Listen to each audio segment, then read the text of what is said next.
पढ़ोगे लिखोगे बनोगे नवाब, खेलोगे कूदोगे बनोगे खराब।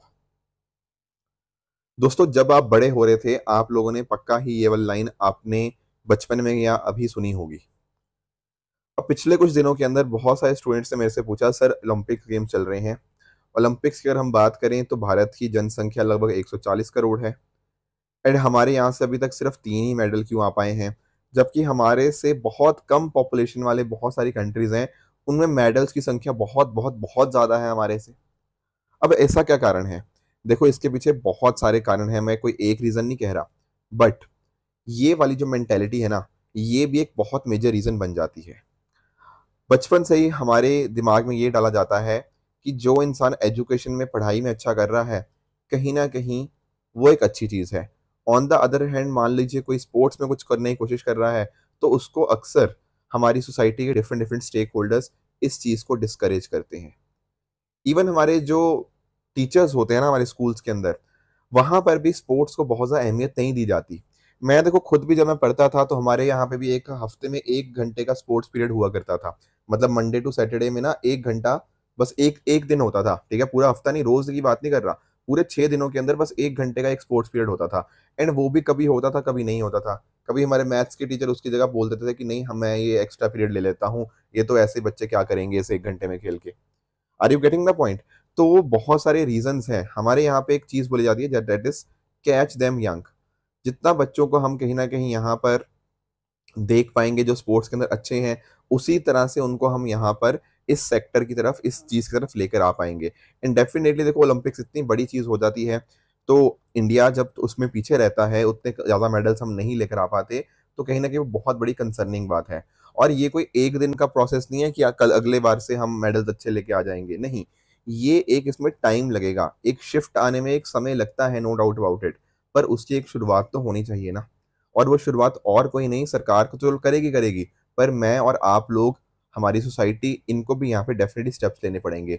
अगर हमारे पेरेंट्स, अगर हमारे टीचर्स, अगर ये कहीं ना कहीं नहीं चाहते ना कि एक बच्चा आगे बढ़े, तो सरकार चाहे बहुत कोशिश भी क्यों ना कर ले, तब भी हम वो डिजायर्ड रिजल्ट नहीं लेकर आ पाएंगे। तो डेफिनेटली सारे स्टेक होल्डर्स की यहाँ पे जिम्मेदारी बनती है कि आने वाले समय के अंदर हम एक्सपेक्ट करें कि स्पोर्ट्स का कल्चर भी भारत के अंदर डेवलप हो। नो डाउट अबाउट इट कि हमारे जो एथलीट्स वहां पे गए हुए हैं वो बहुत मेहनत कर रहे हैं। कल तो देखो आप लोगों ने ये न्यूज़ सुनी ली होगी, ठीक है ना, कि किस तरह से हमारे जो विनेश फोगाट जी हैं, सिर्फ 100 ग्राम एक्स्ट्रा वेट होने की वजह से वो यहाँ पर ओलंपिक्स का फाइनल नहीं खेल पाई। Plus at the same time उनको डिस्क्वालीफाई कर दिया गया, क्योंकि जो 50 किलोग्राम वाला वेट था उसके अंदर वो क्वालिफाई नहीं हो पा रही थी।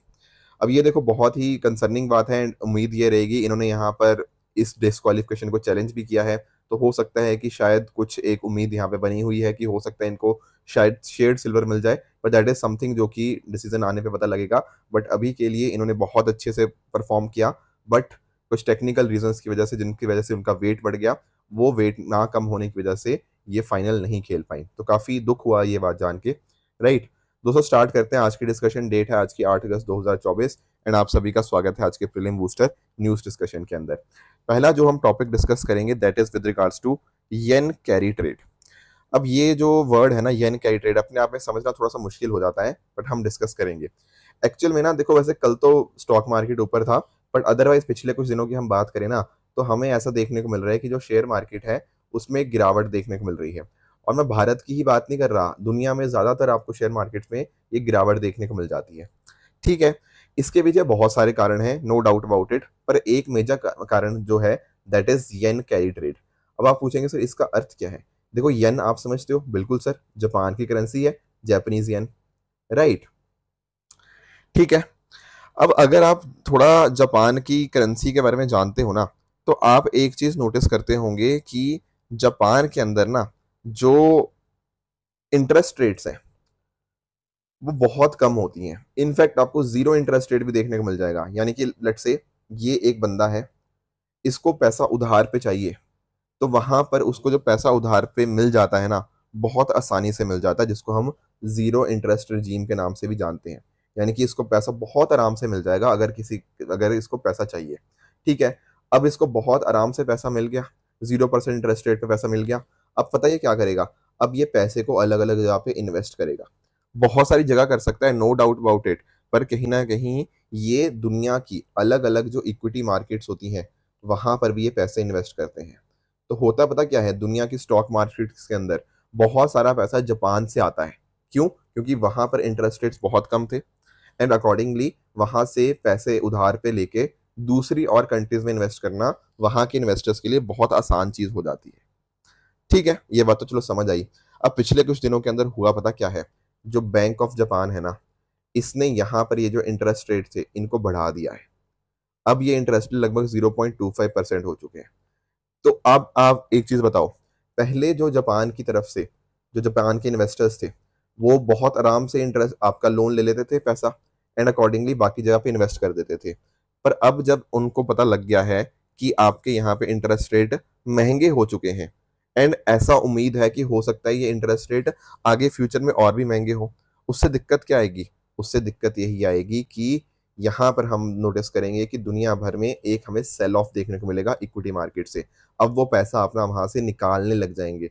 अगर यहाँ पे इक्विटी मार्केट से पैसा निकाला जा रहा है या फिर उतना पैसा नहीं इन्वेस्ट करा जा रहा, तो आप क्या एक्सपेक्ट करोगे? हम एक्सपेक्ट करेंगे कि भैया स्टॉक मार्केट नीचे गिरेगी। Are you getting this point? तो ये चीज होती है आपका कैरी ट्रेड। कैरी ट्रेड क्या है? एक ऐसी ट्रेडिंग स्ट्रेटेजी जहां पर मनी को बोरो किया जाता है, मनी को उधार पे लिया जाता है at a low interest cost, जैसा कि हमें जापान में देखने को मिलता था, एंड उसी को फिर हम इन्वेस्ट कर देते हैं इन अदर एसेट्स, जैसे फॉर एग्जांपल इक्विटी मार्केट्स के अंदर इन्वेस्ट कर रहा था जहां से हाई रिटर्न्स आ रहे थे। तो येन के केस में हमें देखने को मिलता है कि जापान के अंदर बहुत ही अल्ट्रा लो इंटरेस्ट रेट देखने को मिलते थे। तो जैसे जैसे अकॉर्डिंगली ना इसी स्ट्रेटेजी को बोला जाता था येन कैरी ट्रेड। इवन हम भारत की बात करें तो भारत में भी टॉप 10 इन्वेस्टर्स के अंदर जो हमारे फॉरेन इन्वेस्टर्स हैं उनमें जापान टॉप 10 इन्वेस्टर्स के अंदर आता है। और अगर ये चीज हो रही है जो कि एक्चुअल में हो रही है येन कैरी ट्रेड, तो कहीं ना कहीं जैसे जैसे जापान का येन हमें नोटिस करने को मिल रहा है कि वहां पे इंटरेस्ट रेट बढ़ रहे हैं, उस वजह से इंडिया से भी पैसा निकलता हुआ हमें देखने को मिल जाएगा, एंड अकॉर्डिंगली इंडियन मार्केट नीचे आ सकती है। ये मीनिंग होता है आपके येन कैरी ट्रेड का। ठीक है, एक मुद्दा तो सर ये हो गया, चलो ठीक है। और भी कुछ कारण है क्या जो स्टॉक मार्केट पिछले कुछ दिनों के अंदर गिरी है? आंसर इज यस, बिल्कुल बहुत सारे कारण हैं। देखो बहुत सारे ऐसे प्रोडिक्शंस बताए जा रहे हैं जो बात कर रहे हैं कि यूएस में आने जा रहा है रिसेशन। अब जब ऐसी चीज होती है, जब रिसेशन के कहीं ना कहीं खतरे होते हैं, तो उस समय स्टॉक मार्केट डेफिनेटली हमें एक डिप होती हुई देखने को मिल जाएगी। इसके साथ ही आप देख रहे हो दुनिया भर में जियो पोलिटिकल टेंशन बहुत ज्यादा बढ़ चुकी हैं। ठीक है, अब तो ईरान इसराइल हो गया, इसराइल हमास हो गया, रशिया यूक्रेन हो गया, ना जाने कितने सारे मतलब कॉन्फ्लिक्ट दुनिया भर में चल रहे हैं। तो वो भी एक मेजर इशू है। Plus at the same time ना ये येन की जब मैं बात करता हूँ ना, येन के साथ मुद्दा एक और है। एक्चुअल में आप इस चीज को थोड़ा समझने की कोशिश करना। आप इमेजिन करना, लेट से मैं आपको एक चीज बोलता हूँ कि लेट से आज $1 160 येन के इक्वल है। ठीक है, ये मैंने बोला, क्या मैंने बोला? ध्यान से समझना इस बात को। मैंने बोला $1 इक्वल टू 160 येन है। ठीक है, अब यहाँ पर पता क्या है, जो येन है काफी कमजोर है एज कम्पेयर टू डॉलर। अब हो क्या रहा है, पैसा आप कहीं ना कहीं येन से बोरो कर रहे हो, येन करेंसी के अंदर जापान से बोरो कर रहे हो, एंड बाकी जगह के ऊपर लगा रहे हो।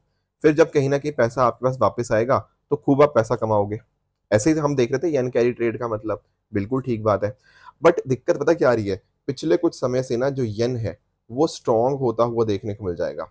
यानी कि जो $1 इक्वल टू 160 येन था ना, अब ये हो रहा है $1 इक्वल टू लेट से 140 येन। अब दिक्कत पता क्या आएगी कि लेट से किसी ने, एक इन्वेस्टर ने मान लो 100 येन लगाए थे। अब 100 येन का मतलब, या लेट से 100 येन मत लिखो, इसको थोड़ा हम और बड़ा नंबर ले लेते हैं। लेट से 1600 येन यहाँ से उसने स्टार्ट किए थे। अब 1600 यानी मतलब $10 यहाँ पे उसने लगाए होंगे, और $10 लगाए होंगे तो कल को मान लो उसको कमाई होगी $12 की। अब $12 की जब कमाई होगी उसके पास वापस आई, जब वो उसको येन में कन्वर्ट करने की कोशिश करेगा, अब क्योंकि आप नोटिस करो यहाँ पर क्या हुआ, येन मजबूत हो चुका है, तो उसको ज्यादा कुछ प्रॉफिट होएगा ही नहीं। Are you getting my point? क्योंकि अब नोटिस करो ना, ये $12 का मतलब क्या हो गया, $12 का मतलब हो गया उसके पास जो आपकी जो येन की वैल्यू थी वो तो ज्यादा कुछ चेंज नहीं हुई। तो इस तरह से ये दिक्कत आ रही है कि एक तो येन जो मैं बात कर रहा हूँ, सॉरी बैंक ऑफ जापान की, एक तो इंटरेस्ट रेट बढ़ा रहा है, दूसरा वहां पे जो येन है वो भी स्ट्रांग होता जा रहा है, जिस वजह से इन्वेस्टर्स के लिए अब प्रॉफिट्स आने बहुत ज्यादा मुश्किल हो चुके हैं। This is the meaning of yen carry trade. मैंने आपको समझा दिया, एंड किस तरह से येन आपका स्ट्रांग हो रहा है वो भी एक तरह से दिक्कत दे रहा है इन्वेस्टर्स के लिए। बाकी अगर आप नोटिस करो तो जापान के अंदर हिस्ट्री रही है अल्ट्रा लो इंटरेस्ट रेट्स की डिकेड्स के लिए, ठीक है, बहुत सारे टाइम से, जैसे 1990s के टाइम से आप नोटिस करोगे तो येन के अंदर इसी तरह से इंटरेस्ट रेट्स जापान के अंदर बहुत कम रखे गए हैं, जिस वजह से कहीं ना कहीं आप नोटिस करोगे कि डीफ्लेशन को लड़ने का कोशिश करी गई है इंटरेस्ट रेट्स को कम रखते हुए। Eight the same time pandemic के बाद भी इंटरेस्ट रेट्स को जापान के अंदर कम ही रखा गया, ठीक है ना। कोशिश उनकी यही थी कि डीफ्लेशन जैसी सिचुएशन ना आए, ठीक है। बाकी मैंने आपको कैरी ट्रेड का मीनिंग बता ही दिया है। नेक्स्ट टॉपिक जो हम डिस्कस करेंगे वो है आपका बगाता ट्राइब्स के बारे में। एक्चुअल में ये जो ट्राइब की हम बात कर रहे हैं वो इसलिए बात कर रहे हैं क्योंकि यहाँ पर ना इन्होंने एक हाइड्रो इलेक्ट्रिक प्रोजेक्ट के ऊपर काम किया था जिसका नाम था लोअर सिलेरू। ये जो पर्टिकुलर प्रोजेक्ट था इसके अंदर इन्होंने काम किया, बट अभी तक इन लोगों को इलेक्ट्रिसिटी काम नहीं मिल रही, plus at the same time क्योंकि बिजली नहीं है तो बिल्कुल अंधेरे में इनको रहना पड़ रहा है। तो थोड़ा सा इस पर्टिकुलर ट्राइब के बारे में हम जानने की कोशिश करते हैं। जब मैं बात करता हूँ ना बगाता ट्राइब की, तो आपको इंडिया के अंदर ये आंध्र प्रदेश और उड़ीसा रीजन के अंदर देखने को मिल जाती है। इनको बगाता, भगत, बगौदी, बोगाड, भगत इस नाम से भी जाना जाता है। देखो एक्चुअल में क्या है ना, भक्त तो आप सब लोग समझते होंगे, ठीक है ना। कुछ लोग अंधभक्त होते हैं, कुछ लोग भक्त होते हैं, पर भक्त का मतलब तो आप सब लोग जानते हो। अब जब होता क्या था एक्चुअल में, जो भी यहाँ पे राजा होते थे उनके वॉरियर्स की तरह ये काम करते थे, और वॉरियर्स भी ऐसे कि पूरी तरह से उनके लिए डिवोटेड। डिवोटेड का मतलब ही क्या होता है, भक्ति तो होता है जो पूरी शिद्दत से आपके साथ काम करे। तो ये एक तरह से भक्त वर्ड जो है ना वो वहीं से आया है। इसके साथ ही अगर हम बात करें, यहाँ पर एक डांस फॉर्म ढिमसा, ढिमसा एक बहुत ही पॉपुलर डांस फॉर्म है इनके अंदर जो कि ये प्रैक्टिस करते हैं। प्लस इनका जो कलेक्टिव डांस है उसका नाम क्या है, संकेदी केलवार। लैंग्वेज जो यूज करते हैं वो उड़िया लैंग्वेज यूज करते हैं, प्लस तेलुगु लैंग्वेज भी यूज कर लेंगे, एंड साथ साथ इनका जो लोकल डायलेक्ट होता है वो आदिवासी उड़िया देखने को मिल जाएगा। थोड़ा सा हमें इनके सोशल स्ट्रक्चर के बारे में जानना है। एक्चुअल में क्या होता है, यहाँ पर भी हमें थोड़ा पैट्रियार्की के फीचर्स देखने को मिल जाएंगे। जैसे अगर मैं बात करूं, जो पेटर्नल प्रॉपर्टी होती है ना वो लड़कों के अंदर डिवाइड करी जाती है, लड़कियों के अंदर जनरली डिवाइड नहीं करी जाती। यानी कि जो डॉटर होती है ना वो पेरेंटल प्रॉपर्टी का शेयर जनरली उनको नहीं मिलता। हालांकि जो माँ के गहने वगैरह होते हैं उसके अंदर उनको शेयर मिल जाता है, बट प्रॉपर्टी के अंदर उनको शेयर नॉर्मली नहीं मिलता। इवन जो आपके लड़के होते हैं ना उनमें भी जो सबसे बड़ा लड़का है, बड़ा बेटा जो है ना घर का, उसको ज्यादा भाग हमें देखने को मिल जाएगा, जिसको हम जस्ती भाग के नाम से भी जानते हैं। यहाँ पर मेनली 3 तरह की शादियां हमें देखने को मिलती हैं। एक तो वो शादी जो पूरे म्यूचुअल कंसेंट के साथ हो रही है, पूरी रजामंदी के साथ हो रही है, वो हो गया। एक होता है अलोपमेंट, अलोपमेंट का होता है जो भागकर शादी करी जाए, that is known as marriage by elopement. तो भागने वाली शादी भी यहाँ पे हमें देखने को मिलती है। कई बार पेरेंट्स अग्री नहीं करते, उस केस में यहाँ पे भागने वाली शादी देखने को मिल जाती है। या फिर कई ऐसी शादियां होती हैं जो बहुत ही सीक्रेट तरह से करी जाती हैं, वो भी भागने वाली शादियों के अंदर ही आ जाती है। एंड एक तीसरी तरह की शादी यहाँ पे हमें देखने को मिलती है जहां उनको बोला जाता है मैरिज बाय सर्विस। अब देखो यार, ये बड़ी ही इंटरेस्टिंग तरह की आपको शादी देखने को मिल जाएगी। यहाँ पर क्या होता है ना कि जो भी लड़का है, जो ग्रूम है जिसकी शादी होने जा रही है, वो शादी से पहले नॉर्मली पता क्या करेगा, लड़की के घर आके रहेगा। लड़की के जो माता पिता होते हैं उनकी 3 साल तक अलग अलग कामों में सेवा करेगा। जैसे हो सकता है वो खेतों में काम करे या और इस तरह से काम करेगा। फिर कुछ टाइम के बाद अगर लड़की के माता पिता को लगता है हाँ यार लड़का मेहनती है, लड़का सही तरह से काम करना जानता है, सारी चीजें इसकी ठीक है, तो फिर लड़की वाले हाँ कर देंगे इस लड़के को। इसको बोलते हैं मैरिज बाय सर्विस।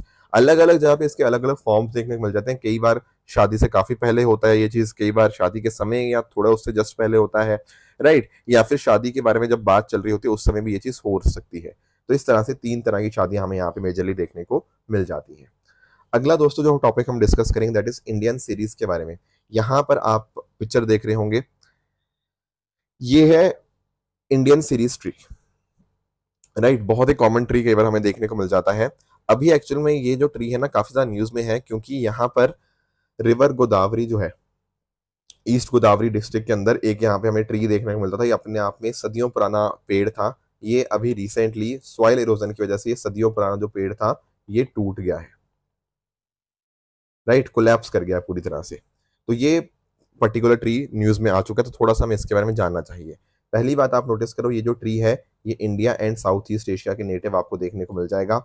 ये डेसिडियस ट्री की एक स्पीशीज है, यानी कि यहाँ पर जो आपके हर साल जो आपका ऑटम आता है उस समय ये अपने पत्तों को लूज कर देता है। ये एक थॉर्नलेस ट्री होता है जिसकी हाइट आपको 20 मीटर तक देखने को मिल जाती है। आपको साथ ही साथ आप यहाँ पे नोटिस करो ना, इनका जो आपका जो पेल कलर की आपको बार्क देखने को मिल जाएगी, plus at the same time एक राउंड कलर के अंदर, मतलब राउंड शेप के अंदर आपको ये देखने को मिल जाता है। साथ ही साथ असिमेट्रिकल होता है बेस से, ये देखो ना, नीचे थोड़ा ज्यादा है ऊपर थोड़ा कम है, तो असिमेट्री हमें एक देखने को मिल जाएगी। पेलर जो ऊपर की साइड जो होता है वहां पर जो कलर होता है वो थोड़ा डल ग्रीन होता है, एंड नीचे की साइड पेलर ग्रीन आपको कलर देखने को मिल जाएगा। प्लस इंपॉर्टेंट बातें और भी हैं कि ये कहीं ना कहीं जब सूखा पड़ता है ना तो काफी टॉलरेंट होता है उस समय के ऊपर, यानी कि एरिड कंडीशंस के अंदर भी अच्छे से सर्वाइव कर सकता है। ठीक है ना, जो ड्राई रीजन्स होते हैं वहां पर ये बहुत काम के लिए काम आ सकता है, क्योंकि यहाँ पर सूखे को यहाँ पे टैकल कर लेता है। Plus at the same time nitrogen fix करने के लिए बहुत यहाँ पे यूजफुल है, तो इस तरह से हमारी सॉइल को और बाकी और प्लांट स्पीशीज को सपोर्ट करने के अंदर भी काफी ज्यादा मदद करता है। अगला टॉपिक दोस्तों हम डिस्कस करेंगे, that is village defence guards के बारे में। अब ये क्या मुद्दा है सर? देखो पिछले कुछ दिनों के अंदर आप लोगों ने नोटिस किया होगा कि किस तरह से जम्मू रीजन के अंदर ना टेररिज्म के एग्जांपल्स हमें बढ़ते हुए देखने को मिल रहे हैं। बिल्कुल ठीक बात है।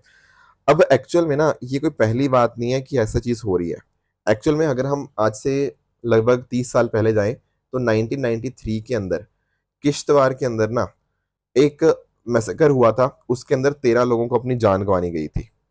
अब उसी समय एक डिमांड उठी कि क्यों ना आप ना जो लोकल लोग हैं उनको भी पुलिसिंग के अंदर इन्वॉल्व कर लो, क्योंकि जो लोकल लोग होंगे वो एक तरह से काफी इंपॉर्टेंट रोल प्ले कर सकते हैं इस तरह की टेररिस्ट एक्टिविटीज को टैकल करने के अंदर। तो इसी वजह से अगर हम नोटिस करेंगे ना तो 1995 के अंदर क्या बनाई गई, विलेज डिफेंस कमेटीज बनाई गई, जहां पर लोगों को ही इसका पुलिस का पार्ट बना दिया गया। पुलिस का पार्ट नहीं करना चाहिए, पुलिस की मदद करने के लिए एक तरह से हमने एक अलग से कमेटी बना दी। Are you getting the point? ताकि जो भी कुछ इश्यूज आए वो कहीं ना कहीं लोकल लोगों को पता होंगे, वो साथ ही साथ यहाँ पे पुलिस के साथ कोऑर्डिनेट कर सकते हैं। तो इस तरह से विलेज डिफेंस कमेटीज बनाई गई 1995 के अंदर, आपके डोडा डिस्ट्रिक्ट के अंदर आपको देखने को मिल जाती हैं। अब हुआ क्या कि इन पर्टिकुलर विलेज डिफेंस कमेटीज को यहाँ पर सरकार की तरफ से ट्रेनिंग वगैरह प्रोवाइड करी गई, plus at the same time इनको वेपन्स प्रोवाइड करे गए, इनको आर्म्स दिए गए, ताकि अपने आप को खुद को डिफेंड कर पाए एंड सिक्योरिटी के अंदर एक तरह से फोर्स मल्टीप्लायर की तरह यहाँ पे काम कर पाए। फिर बाद में जो विलेज डिफेंस कमेटी थी इनका यहाँ पे नाम चेंज कर विलेज डिफेंस गार्ड रख दिया गया। अब पिछले साल की अगर हम बात करें तो एक नई स्कीम भी थी, जैसे फॉर एग्जांपल जो वल्नरेबल एरियाज हैं जम्मू एंड कश्मीर के अंदर, उसको भी सरकार ने पिछले साल अप्रूव किया। Plus at the same time जो आपका एक विलेज डिफेंस गार्ड होता है ना उसको एक गन मिलती है, एंड साथ ही साथ 100 राउंड ऑफ एमुनेशन भी मिलता है, ताकि वो कहीं ना कहीं प्रोटेक्शन के अंदर यहाँ पे मदद कर पाए। क्योंकि देखो यार, लोकल लोगों को लोकल टॉपोग्राफी का पता होता है, एंड इस तरह से किलिंग्स के अंदर, कैप्चरिंग के अंदर जो इश्यूज आते हैं, कहीं ना कहीं मिलिटेंट अटैक्स देखने को मिलते हैं, उनको यहाँ पे रोकने के अंदर ये सब चीजें मदद कर सकती हैं। हालांकि देखो बहुत सारे कई बार ऐसे एग्जाम्पल्स भी देखने को मिले हैं जहां पर ये बताया गया है कि कुछ village defence guard human rights के वायलेशन करते हुए भी पाए गए हैं। ऐसे भी कुछ यहाँ पे इनके ऊपर आरोप लगते हैं, but that is separate thing. But इसका हमें एक आइडिया पता होना चाहिए कि आखिर विलेज डिफेंस गार्ड होते क्या है। नेक्स्ट दोस्तों हमारा टॉपिक रहेगा ग्रेट 4 रिंग बटरफ्लाई के बारे में। अब देखो इसका नाम क्या है, ग्रेट 4 रिंग बटरफ्लाई। जरा इस पिक्चर में आप नोटिस करना तो नॉर्मली ना छोटी छोटी रिंग्स तो और भी हैं, बट मेजर 4 रिंग्स आपको देखने को मिल जाएंगी। ये देखना, ये आपकी पहली रिंग, ये दूसरी रिंग, ये तीसरी रिंग, और ये आपको सबसे बड़ी चौथी रिंग आपको देखने को मिल जाती है। तो यही इसकी सबसे बड़ी करेक्टरिस्टिक्स हमें यहाँ पे देखने को मिल जाती है। अभी क्या हुआ है, ग्रेट 4 रिंग बटरफ्लाई हमें यहाँ पे स्पॉट करी गई है इंडिया के अंदर। पिछले 61 साल में पहली बार ऐसा हमें देखने को मिल जाएगा। Bombay natural housing history society ने इसकी डिस्कवरी का भी पेपर भी उसके रिगार्डिंग लिखा है। तो आप इसको नोटिस करोगे, इसको इस नाम से देखा जाता है यप्थिया कैंटेले, या फिर आप ग्रेट 4 रिंग बटरफ्लाई आप देख सकते हो। आप नोटिस करोगे कि जो आपकी ओल्ड वर्ल्ड बटरफ्लाईज आपको देखने को मिलती है उसके जीनस का एक पार्ट है, जिसके आपको टोटल 100+ स्पीशीज देखने को मिलती हैं, एंड इंडिया में ही इसकी 40 स्पीशीज देखने को मिल जाएंगी।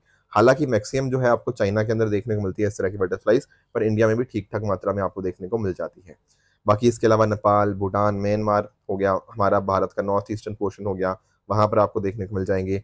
ये आपको नैमफ्लाई इस पर्टिकुलर स्पीशीज की बिलोंग करती हुई देखने को मिल जाएंगी। राइट, हिस्टोरिकली हमें यहाँ अगर बात करें तो असम के अंदर देखने को मिली थी, नॉर्थ ईस्ट इंडिया हो गया, स्पेशली अरुणाचल प्रदेश हो गया, वहां पर आपको काफी सारी इस तरह की स्पीशीज आपको देखने को मिल जाती हैं। बाकी स्पीशीज के मुकाबले ये थोड़ी सी आपको बड़ी आपको देखने को मिल जाएंगी। जैसा मैंने आपको कहा था कि इनकी यहाँ पे आपको डल ब्राउन ग्रे विंग्स आपको देखने को मिलती हैं, 3 आपको छोटी छोटी आपको रिंग्स देखने को मिल जाती हैं, और साथ ही साथ एक बड़ी अलग से आपको रिंग देखने को मिल जाएगी। तो इस तरह टोटल आपको 4 रिंग्स यहाँ पे देखने को मिल जाती हैं। Plus at the same time in सभी जो स्पीशीज की हम बात कर रहे थे, इनमें जो सबसे लार्जेस्ट रहती है वो आपको ग्रेट 4 रिंग बटरफ्लाई देखने को मिल जाती है। तो 1950s के बाद उसको इनकाउंटर नहीं किया गया था। इस तरह से आप नोटिस करोगे कि 60 साल के बाद इंडिया में यहाँ पे इसको देखा गया है। अगला दोस्तों हमारा टॉपिक रहेगा गाइडलाइंस फॉर ऑर्गन ट्रांसपोर्ट के बारे में। हमारी जो हेल्थ मिनिस्ट्री है उसने पहली बार एसओपीज यानी कि स्टैंडर्ड ऑपरेटिंग प्रोसीजर्स लेकर आई है कि किस तरह से हम हमारे जो ऑर्गन्स होते हैं उनको आसानी से ट्रांसपोर्ट कर सकते हैं, चाहे एयर हो गया, रोड्स हो गया, रेलवेज हो गया, वाटरवेज हो गया, उसके माध्यम से। अब क्योंकि एसओपीज आ गए हैं तो एक तरह से प्रॉपर गाइडलाइंस हमारे सामने आ चुकी हैं। तो जो भी कुछ ना कुछ इश्यूज आते थे ट्रांसपोर्टेशन के रिगार्डिंग ऑर्गन्स के, उन इश्यूज को हम यहाँ पे टैकल कर पाएंगे। इंपॉर्टेंट बात आपको ध्यान में रखनी है कि यहाँ पर ऐसा बोला गया कि ऑर्गन्स को आप भारत की टेरिटरी में तो ट्रांसपोर्ट कर सकते हो, पर भारत से बाहर ट्रांसपोर्ट नहीं कर सकते। ये बहुत अपने आप में इंपॉर्टेंट पॉइंट है कि it is not allowed to be transported from outside the territory of India. Plus at the same time यहाँ पर प्रॉपर देखो स्क्रीनिंग वगैरह होगी, इसमें कोई डाउट की बात नहीं है। इस गाइडलाइंस के अंदर ये बोला गया कि आप ड्रोन्स का इस्तेमाल नहीं कर सकते, बाकी आप एयर एम्बुलेंस, हेलीकॉप्टर, इन सब चीज़ों को आप यूज़ कर सकते हो। तो एयर से भी आप ट्रांसपोर्ट कर सकते हो, कोई दिक्कत वाली बात नहीं है। जो भी एक बॉक्स होगा जिसके अंदर वो ऑर्गन रखा गया होगा, उसको खोला नहीं जाएगा, पर उसको बाहर से स्क्रीन जरूर किया जाएगा। Plus at the same time जो भी आपके सिक्योरिटी चेक्स होते हैं वो भी पैसेंजर्स को करने पड़ेंगे, उसके रिगार्डिंग एग्जाम्पशन नहीं है। हालांकि जो भी आपके लेट से कोई फ्लाइट से जा रहा है, आपके ट्रांसपोर्ट कर रहा है इस तरह ऑर्गन्स को, उस केस में क्या होगा ना, उस जगह के ऊपर जो भी आपके डी बोर्डिंग, मतलब उस बंदे को उतरते टाइम जब डी बोर्डिंग होती है फ्लाइट की, तो उस समय उसको प्रायोरिटी दी जाएगी कि पहले आप चले जाइए। Plus at the same time उनको जो होगा वो लोग आपकी फ्लाइट के स्टार्टिंग वाली जो फ्रंट रो सीट्स होती है वहां पे बैठ पाएंगे, प्रायोरिटी उनको रिजर्वेशन दी जाएगी। Plus at the same time let check in की फैसिलिटी भी उनको यहाँ पे दी जाएगी। इसके साथ ही अगर हम बात करें तो एयरपोर्ट ऑफिशियल्स की एक जिम्मेदारी बनती है कि एक तरह से उनको ग्रीन पाथ दिया जाए। ग्रीन पाथ का मतलब है कि कोई उनको ऑब्स्ट्रक्शन ना हो, उनको ट्रॉली प्रोवाइड करी जाए एम्बुलेंस से लेकर एयरक्राफ्ट तक, and eight the same time even same चीज आपकी डेस्टिनेशन के ऊपर भी ये चीज दी जा पाए। साथ ही साथ अगर मान लो सड़क के माध्यम से ऑर्गन्स को ट्रांसपोर्ट किया जा रहा है तो एक ग्रीन कॉरिडोर यहाँ पे बनाना चाहिए। एक यहाँ पर ना वन ट्रिगर सिस्टम भी एक बनाया गया है। बेसिकली यहाँ पर क्या होगा, आपकी जो ऑर्गन एलोकेशन अथॉरिटी है, जैसे नोटो इंडिया में है, north national organ and tissue transplantation organisation, या फिर आपके जो स्टेट ऑर्गेनाइजेशन इस तरह से होती हैं, वो यहाँ पे कोशिश करेंगे किस तरह से ग्रीन कॉरिडोर को स्टैब्लिश किया जा पाए ताकि आसानी से इनको ट्रैवल किया जा पाए, ट्रांसपोर्टेशन में कोई भी दिक्कत ना आए। तो थोड़ा सा आपको ये चीज़ों के बारे में पता होना चाहिए। बाकी एट द सेम टाइम जो पुलिस डिपार्टमेंट है उनके द्वारा एक नोडल ऑफिसर को भी अपॉइंट किया जाएगा ताकि जो भी इश्यूज इस तरह से आते हैं उनको यहाँ पे हैंडल किया जा पाए। अब नोटो के बारे में थोड़ा सा आपको पता होना चाहिए। ये एक भारत की एपेक्स लेवल ऑर्गेनाइजेशन आपको देखने को मिल जाएगी जो कि काम करती है ministry of health and family welfare के अंतर्गत, यानी कि director general of health services के अंतर्गत। ये एक तरह से सारा काम देखती है ऑर्गन्स एंड टिश्यूज के रिगार्डिंग, उनके रिगार्डिंग जो भी इश्यूज आते हैं उनको यहाँ पे टैकल करना इसी की जिम्मेदारी बनती है। इसकी 2 डिवीजन है, national human organ and tissue removal and storage network, and दूसरा आपको नेशनल बायोमटेरियल सेंटर देखने को मिल जाएगा दुनिया भारत भर में, कि कैसे पूरा का पूरा एक नेटवर्क बन पाए एंड सारी एक प्रॉपर रजिस्ट्री बन पाए कि किसने किसको ट्रांसपोर्ट किया, ट्रांसप्लांट किया, ऑर्गन डोनेशन के रिगार्डिंग, तो सारा काम इसी का आता है। साथ ही साथ एक एक्ट भी है हमारे पास, transplantation act of human organs and tissues act. इसके माध्यम से ही कैसे आपके लिविंग डोनर से आप ऑर्गन्स ले सकते हो या ब्रेन डेड पेशेंट से ले सकते हो with the consent of family members, ये एक्ट के माध्यम से अलाउ किया जाता है। साथ ही साथ अगर हम बात करें, मैंने एक वर्ड यूज किया था ग्रीन कॉरिडोर। ग्रीन कॉरिडोर का अर्थ बहुत ही सिंपल होता है। देखो एक्चुअल में ना एक जगह से जब दूसरी जगह ऑर्गन को ट्रांसपोर्ट करना है, उस केस के अंदर ट्रांसपोर्टेशन के अंदर कोई भी दिक्कत ना आए, उसके लिए यहाँ पर एक स्पेशल रूट यहाँ पे क्रिएट किया जाता है, उसी को बोला जाता है ट्रांसपोर्ट कॉरिडोर या ग्रीन कॉरिडोर। अब इसके माध्यम से ऐसा बताया जाता है कि लगभग 60 से 70% टाइम कम लगेगा, तो आसानी से हम यहाँ पे चीज़ों को पहुंचा पाएंगे using this green corridor.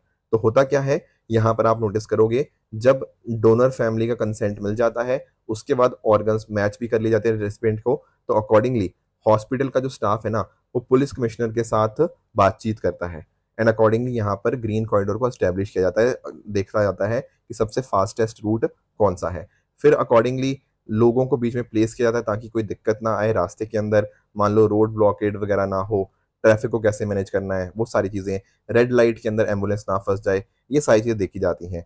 Plus at the same time 4 से 5 व्हीकल्स भी उनके आगे पीछे हो सकते हैं ताकि कोई भी दिक्कत ना आए। तो यही होते हैं हमारे ग्रीन कॉरिडोर। सेम चीज़ें आपको बाकी जगह आपको फ्लाइट्स वगैरह के अंदर भी देखने को मिल जाएंगी, तो ये पॉइंटर्स आपको पता होने चाहिए।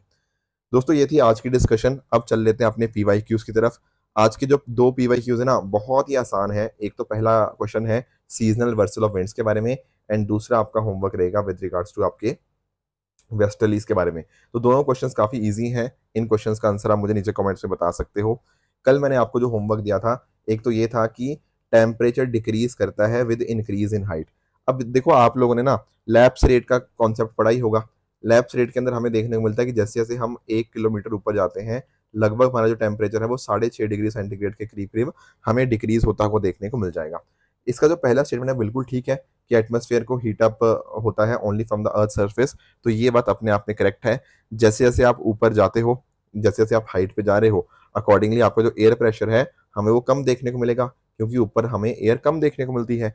तो प्रेशर कम हो रहा है तो एयर मॉलिक्यूल्स कहीं ना कहीं दूर भाग रहे हैं, एक्सपैंड हो रही है एयर, एंड अकॉर्डिंगली आप नोटिस करोगे वहां पर हमें फिर टेम्परेचर भी कम होता हुआ देखने को मिल जाएगा। सेकेंड स्टेटमेंट कह रही है कि अपर एटमॉस्फेयर के अंदर मॉइस्चर ज्यादा होता है। नहीं, बिल्कुल गलत है। आपका जो लोअर एटमॉस्फेयर होता है वहां पर आपको वाटर वेपर हो गया, मॉइस्चर हो गया, वो ज्यादा देखने को मिलेगा। तो सेकंड स्टेटमेंट तो फैक्चुअली ही गलत है। थर्ड स्टेटमेंट की बात करें कि air is less dense in the upper atmosphere, ये तो मैंने एक्सप्लेन कर ही दिया। तो option number C 1 and 3 only will be the correct answer. दूसरा मैंने आपको होमवर्क दिया था इक्वेटोरियल फॉरेस्ट के क्या क्या कैरेक्टरिस्टिक्स होते हैं। तो यहाँ पर आप नोटिस कर पाओगे कि तीनों के तीनों स्टेटमेंट बिल्कुल करेक्ट है। आपके टॉल क्लोजली सेट ट्रीज आपको देखने को मिल जाएंगे, लार्ज नंबर ऑफ स्पीशीज को एग्जिस्ट करती हैं, एंड साथ ही साथ आपके बहुत सारे एपीफाइट्स होते हैं। एपीफाइट्स आपके वो प्लांट्स हमें देखने को मिल जाते हैं जो कहीं ना कहीं किसी और प्लांट के ऊपर ग्रो करते हैं। जैसे फॉर एग्जाम्पल लेट से आपने फर्न्स का सुना होगा, आपने मॉसेस सुने होंगे, आपने ऑर्चिड सुने होंगे, राइट। लाइकन्स के बारे में आप जानते होंगे। ये सारे आपके उसी के अंदर आ जाते हैं। तो ऑप्शन नंबर 3 भी करेक्ट है। तो option D 1, 2 and 3 is the correct answer, right. अब आपका आज का होमवर्क ट्रू एंड फॉल्स के अंदर ये कुछ स्टेटमेंट्स हैं, इनका आंसर भी आप मुझे नीचे कमेंट्स में बताइएगा, राइट। इसके अलावा कल जो होमवर्क दिया था, एक था आरआरबीज के बारे में। तो आरआरबीज आप जानते होंगे, वो आपके जो नरसिम्हन वर्किंग ग्रुप थी उनके रिकमेंडेशंस के बेसिस के ऊपर आए थे। तो पहला स्टेटमेंट आपका गलत हो जाएगा। एल्डरमैन के बारे में जो स्टेटमेंट दिया हुआ है बिल्कुल करेक्ट है, एंड साथ ही साथ एसपीआई स्टैंडर्ड प्रेसिपिटेशन इंडेक्स के बारे में भी यहाँ पे बिल्कुल करेक्ट यहाँ पे दिया गया है। दोस्तों ये थी आज की डिस्कशन। इसी तरह से आप भी अपने एंड पे हार्डवर्क करते रहिए। Thank you very much for joining.